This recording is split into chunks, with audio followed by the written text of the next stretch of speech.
Legislators that I talked to said that they were either shocked by the news or they were expecting it sooner or later.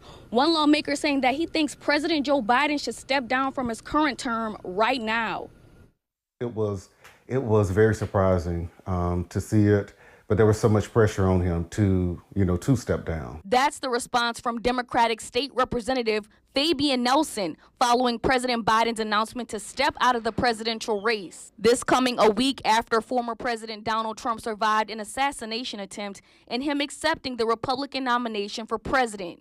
Nelson says although he supported Biden's re-election, he also was losing support of many others within the party. So a lot of donors were saying that they were not going to, give him, contributions.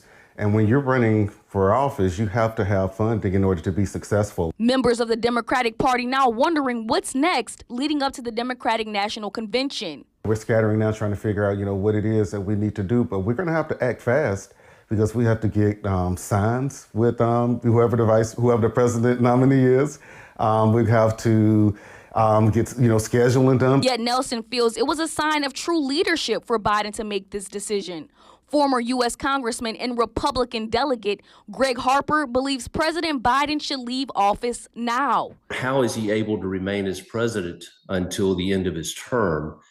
So it would seem to me that he should consider actually stepping down as president now, turning the reins over to Vice President Harris, and let's go have the election in November. Representative Zakiya Summers, who is serving as a delegate at the DNC, leaving for Chicago soon, says she is excited about Harris as the Democratic nominee. She says Harris's nomination is making major racial and gender progress. There are some folks that would think that having a Black woman as president is very far-fetched. But I would also say that we may have been in that same position in 2008 and even in 2012. When we elected President Barack Obama. Members of the Democratic Party say now it's time to figure out who will be Vice President Harris's running mate. Reporting from the Capitol, Brooklyn Joyner, 16 WAPT News.